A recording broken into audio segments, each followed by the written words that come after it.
Okay. There are, as I was saying, other imperatives, other kinds of programming that we're hardwired for. Like the pleasure imperative, like the hedonic, like the moral imperative.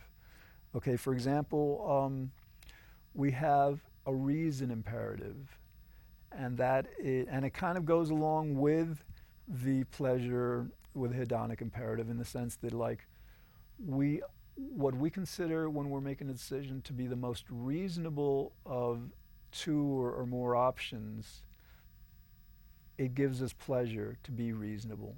But the idea is like, for example, if we're trying to transfer one liquid from one container to one of two other containers, and one of the containers may not hold the liquid, may not be large enough to hold the liquid, and we're naturally not going to choose to pour the liquid into that container, because it wouldn't make sense to it. It just would oppose our logic, our reason in the case.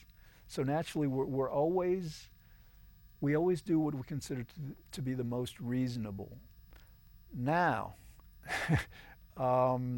sometimes we do what's unreasonable because it's not just reason that compels. I mean, this basically what I'm trying to describe is like there are so many factors that prohibit free will, that make free will impossible. So, like, let's say we're trying to be reasonable about something, but let's say our emotions kick in. We all have had experiences, for example, when we're discussing something with someone we may love, someone we may care very much about, and we're trying to be reasonable and they're trying to be reasonable, but then these emotions kick in: anger, fear, whatever.